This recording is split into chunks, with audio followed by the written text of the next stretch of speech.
Kitchen ক্যাবিনেটে যে সমস্ত সিদ্ধান্তগুলি নেওয়া হতো সেই সমস্ত সিদ্ধান্তগুলি অন্তর্বর্তী সরকার অক্ষরে অক্ষরে পালন করতো, এবং সেই কিচেন ক্যাবিনেটে কারা কারা রয়েছেন সেটি কিন্তু তিনি এখানে স্পষ্ট করেননি।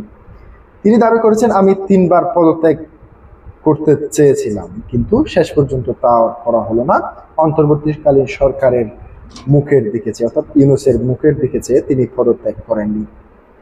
প্রিয় দর্শক, তিনি যে দাবিটি করেছেন, তিনি সেই কিচেন ক্যাবিনেটে একবার মাত্র যেতে পেরেছেন। তিনি প্রতি মঙ্গলবার কিচেন ক্যাবিনেটে গুরুত্বপূর্ণ বৈঠক হতে বলে দাবি করেছেন তিনি।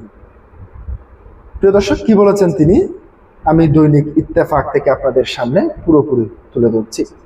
আপনারা জানেন, এর আগেও সাবেক বাণিজ্য উপদেষ্টা যিনি ছিলেন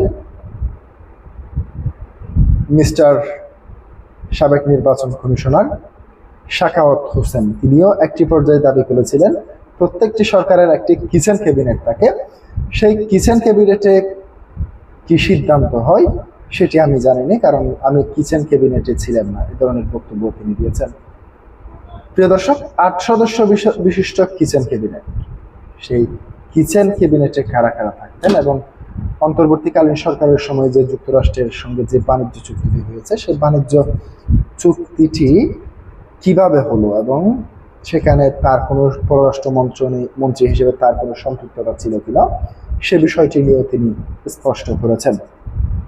এটি কি আসলে একটি ভয় থেকে নাকি নিজের অনুশোচনা থেকে তিনি এই কথাগুলি বলেছেন, আজকে আমি আলোচনা করব। কারণ অন্তর্বর্তীকালীন সরকারের যতগুলি পদক্ষেপ নেওয়া হয়েছে প্রত্যেকটি পদক্ষেপ এখন প্রশ্নবিদ্ধ হচ্ছে, সমালোচনার মুখে পড়ছে, এবং কি আমরা দেখতে পেয়েছি যে কয়েক